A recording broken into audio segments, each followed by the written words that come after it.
An officer was killed from San Luis Obispo Police Department. I'm going to talk about different tactical considerations you can have while executing a search warrant. If you haven't seen the video yet, I'm going to play at least the portion of the body cam that we're going to discuss here.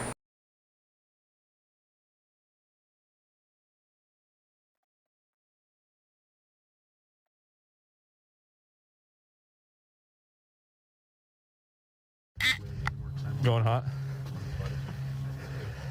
You haven't had your camera on this whole time? Police department, search warrant, open the door, we're gonna force entry. Kieran? Edward, Kieran. Edward, open the door.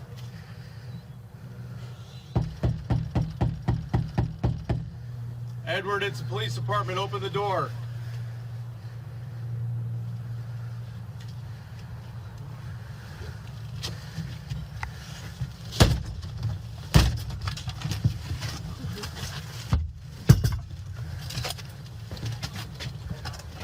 Edward, come out here.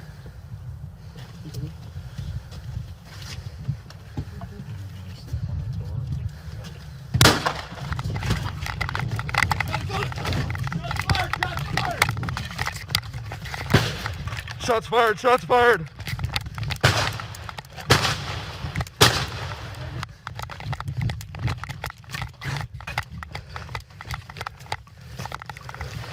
He's got a gun, he's shooting at us. All units, all units.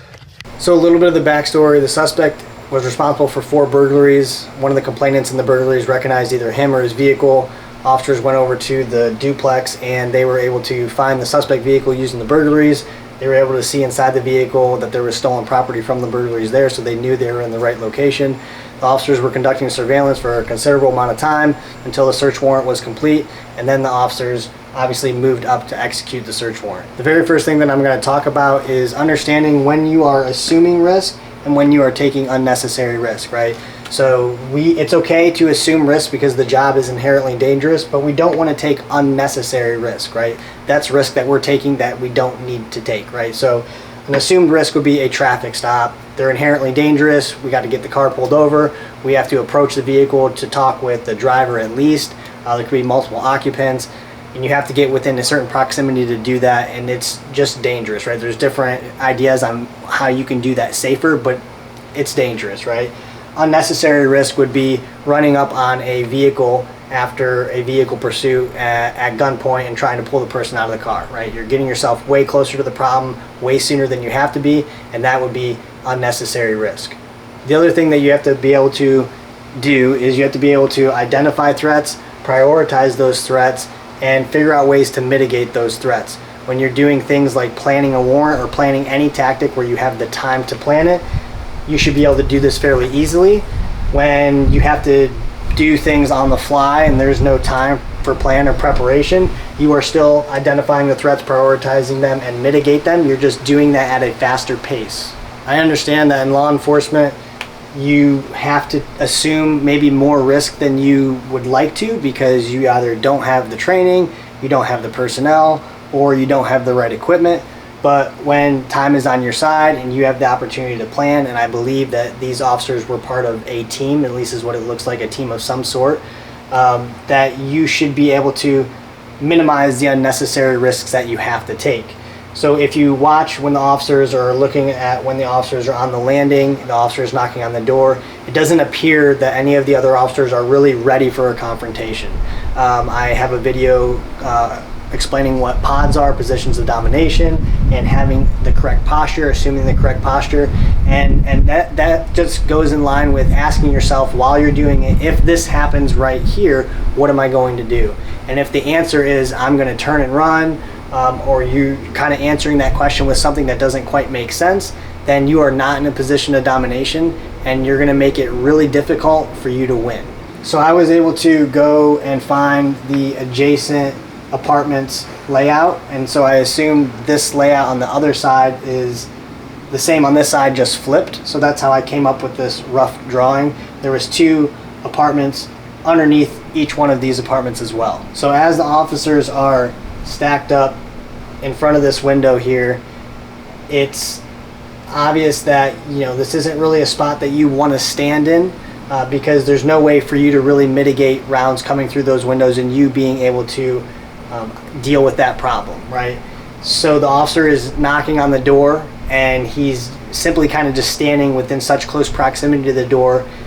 You're reducing your reactionary gap, and you're not giving yourself a whole lot of time if somebody does come out the door for you to identify what's going on and also make a decision. So I have run an arrest warrant on an apartment exactly like this. Not sure about the inside because we never actually made it in there, but it was an upstairs, 2 apartments upstairs, 2 apartments downstairs.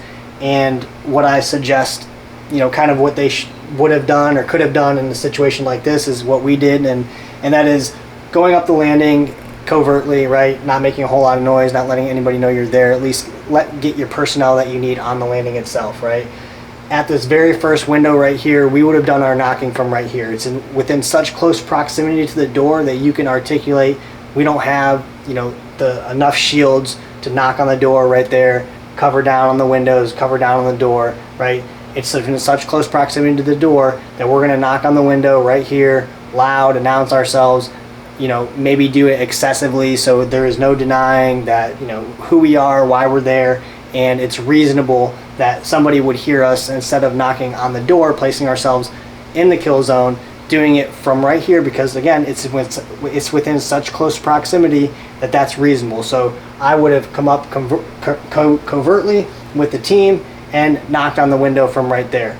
We also would have had a shield, and that shield obviously would have been up front, and then the person would have been up behind you just knocking on the window, and then, you know, you're at a safe distance where you're not really going to get hit from the window. You're protecting the team, and you're also ready to deal with the problem should the problem come out of the door itself. We would also have a person on a rifle kind of bunkered up on the shield guy.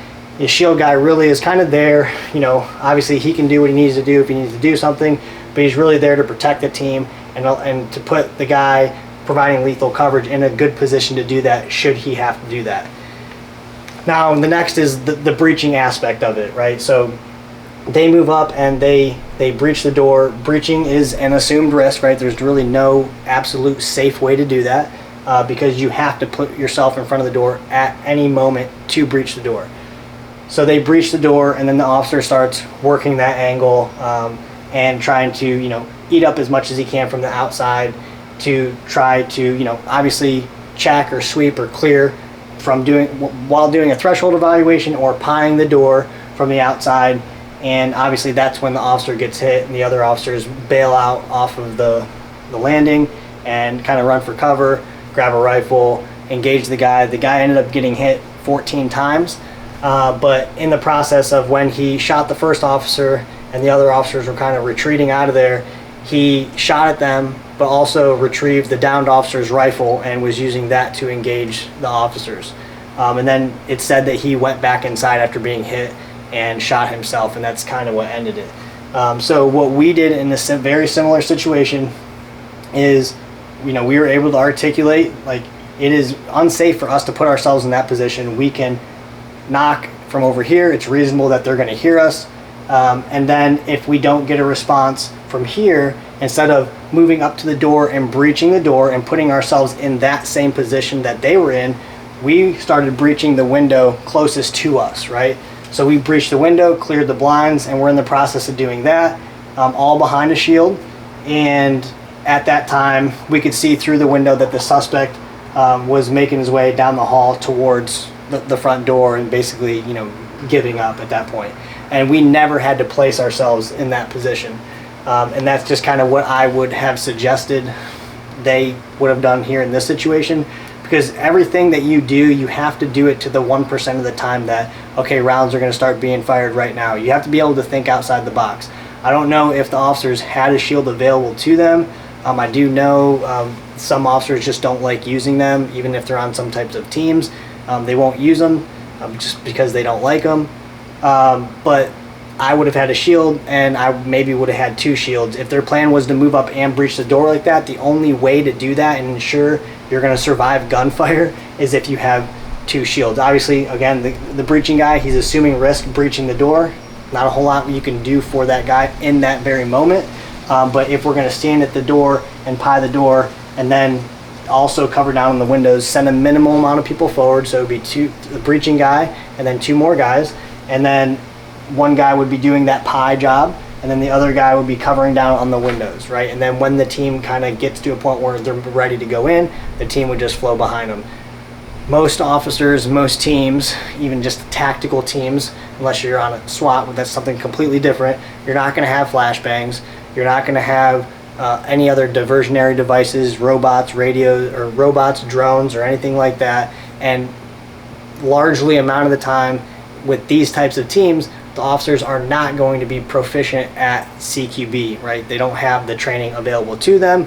They're not doing it on their own. They don't have somebody to go teach it to them, whatever the case is. So stacking up, hitting the door and going in there, being a better way, I don't necessarily agree with that, because they could have had more problems, right? They could have went in and taken more casualties, right? So I think the way that they were doing it, in the sense of slow and methodical, was good. I just think that if they would have had shields, they would have had a different outcome. And again, I don't know if they did or not. I do know that there was an officer that arrived with a shield. Usually, and I don't know, he could have bought that himself, but if he was issued it, usually the shields kind of go to the teams that are doing that type of work to begin with. So again, I don't know if they had one or not, but those are just some considerations that you could have if you find yourself in a similar position. Just remember to identify the threats, prioritize them, and figure out ways to mitigate them.